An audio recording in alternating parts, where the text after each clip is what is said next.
Lúcia Camini graduou-se em Pedagogia no ano de 1982 pela Fundação de Integração, Desenvolvimento e Educação do Noroeste do Estado do Rio Grande do Sul, Unijuí. Na Universidade Federal do Rio Grande do Sul, fez seu mestrado e doutorado, ambos na área de educação, no ano de 2005 e 2009, respectivamente. Tornou-se consultora do MEC no ano de 2008 e atua principalmente nos temas: assessoria aos municípios na elaboração do diagnóstico e plano de ações articuladas dentro do Plano de Desenvolvimento da Educação, Plano de Metas Compromisso Todos pela Educação. Coordenou o projeto de extensão Apoio ao Desenvolvimento da Educação Básica em Redes Municipais de Ensino, entre 2008 e 2010. Também é coordenadora geral de Educação e Direitos Humanos na Secretaria de Direitos Humanos de Presidência da Presidência da República do Brasil, no ano de 2011.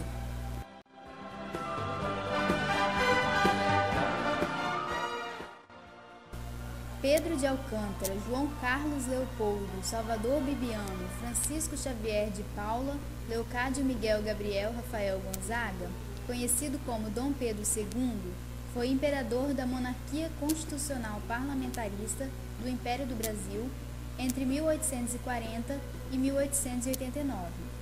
Foi deposto com o golpe de Estado e proclamação da República. O militar Deodoro da Fonseca esteve à frente da proclamação da República em 15 de novembro de 1889. O país foi proclamado República dos Estados Unidos do Brasil. A mudança de regime promoveu a troca do Estado Unitário Imperial pela Federação, ou seja, por uma estrutura institucional com pluralidade de centros de poder, cada qual com autonomia relativa. Em um sistema federalista, os impostos recebidos pelos estados são repassados para o governo federal, que então os redistribui entre as unidades federativas. No entanto, não havia igualdade entre os entes federados. Eram privilegiados os estados de Minas Gerais e São Paulo, que, por estarem no poder, deixavam de repassar parte de sua arrecadação ao governo federal. Desta forma, não era feita corretamente a distribuição de renda e São Paulo e Minas Gerais tiveram aumento populacional e de poder político. Por isso, a Primeira República, ou República Velha, ficou conhecida como República Café com Leite. A complexidade das questões federativas no Brasil são evidenciadas pelo fato de que, por vezes, mais de um governo executa a mesma função em algumas regiões ou períodos de tempo.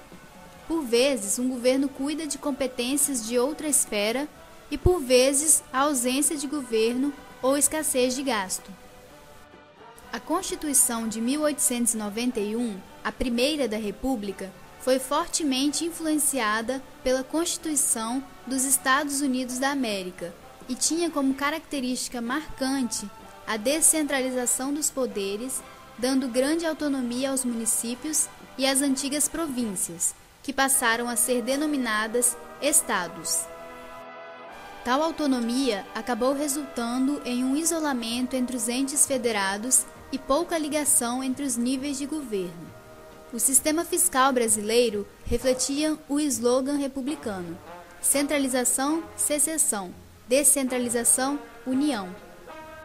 Apenas com a Revolução de 1930, durante o governo militar de Getúlio Vargas, o isolamento dos estados foi rompido devido ao início da construção da sociedade urbano-industrial. O Código Eleitoral, promulgado em 1932, aumentou a representação política dos estados menores e frágeis. Pela Constituição de 1934, cabia ao governo federal regular as relações fiscais externas e entre os estados.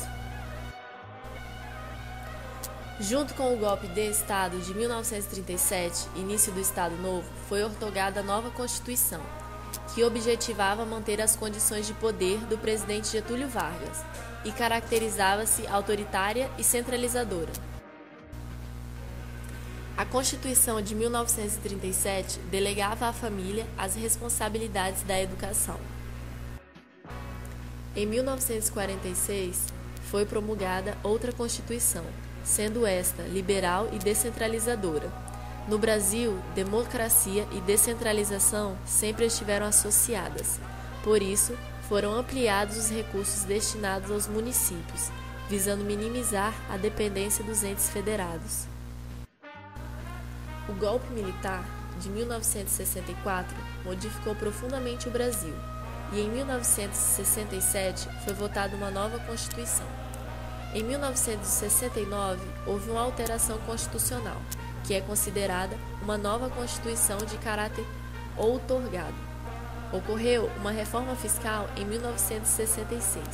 Essas medidas promoveram uma centralização de recursos públicos e de poder político jamais vista no país. Ainda durante o regime militar, houve o período de abertura política, no qual a porcentagem destinada aos fundos de participação, ou seja, repasse da União aos municípios e estados, foi elevada e também foi aumentada a sobre-representação parlamentar dos estados menos desenvolvidos. Em 1982, realizaram-se eleições diretas para o Congresso e os governos estaduais, e os governadores eleitos da oposição, do PMDB, Partido do Movimento Democrático Brasileiro, impulsionaram o movimento das diretas já, entre 1983 e 1984. A emenda constitucional das diretas foi derrotada na Câmara, mas, em 1985, foram eleitos pelo voto indireto Tancredo Neves e José Sarney, uma vitória da oposição. Ainda em 1985, foi aprovada a emenda constitucional que acabou com os últimos vestígios da ditadura militar. Toda a sociedade brasileira era unânime em aceitar a necessidade de uma nova Constituição, já que a que vigorava, a Constituição de 1969, havia sido outorgada no período militar e não expressava mais a nova ordem política do país. Instaurou-se, então, a Assembleia Constituinte, para a elaboração de uma nova Constituição, composta pelos deputados federais e senadores, eleitos em 1986. Em 1988, foi promulgada a Constituição que vigora até os dias atuais. Os municípios foram mencionados como entes federados na Constituição de 1988. O modelo de federação é descentralizado e os recursos estaduais e municipais, provenientes do ICMS, Imposto de Circulação de Mercadorias e Serviços, foram ampliados. Na Constituição de 1988, definiu-se para a educação que as esferas de governo devem organizar seus sistemas de ensino em regime de colaboração entre União, Estados e municípios. Foram instituídos os sistemas municipais de ensino, mas entre as competências dos municípios não foi definida a de legislar sobre o seu próprio sistema. Então foi preciso criar uma emenda constitucional, número 14/96, que atualizou a atuação prioritária dos municípios no ensino fundamental e na educação infantil. A União ficou com a incumbência pela Rede Federal de Ensino e prestação de assistência financeira e técnica. O Estado deve ocupar-se prioritariamente do ensino fundamental e ensino médio. Foi estabelecido o financiamento do ensino fundamental por meio do Fundef, Fundo de Manutenção e Desenvolvimento do Ensino Fundamental e de Valorização do Magistério, instituído pela Emenda Constitucional número 14 e regulamentada pela Lei número 9.424 e pelo Decreto número 2.264. Implementado no Brasil em 1996, só entrou em vigor em 1º de janeiro de 1998 em todo o país, exceto no Pará, que ocorreu em julho de 1997. Teve duração de 10 anos, expirando em 2006.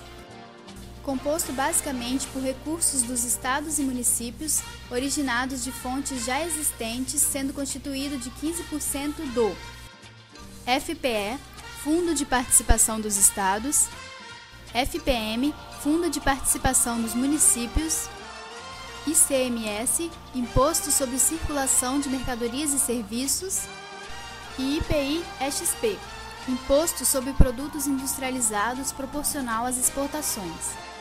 A título de complementação, entra uma parcela de recursos federais com o objetivo de assegurar um valor mínimo por aluno por ano.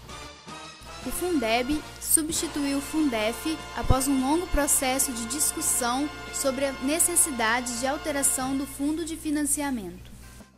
Fundeb, Fundo de Manutenção e Desenvolvimento da Educação Básica e de Valorização dos Profissionais da Educação. Trata-se de um fundo especial de natureza contábil e de âmbito estadual, um fundo por Estado e Distrito Federal, num total de 27 fundos.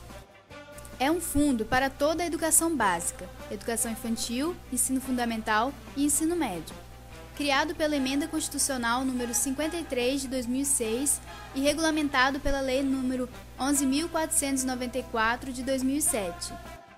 Com vigência estabelecida por um período de 13 anos, implantado em 1º de janeiro de 2007 até 2020.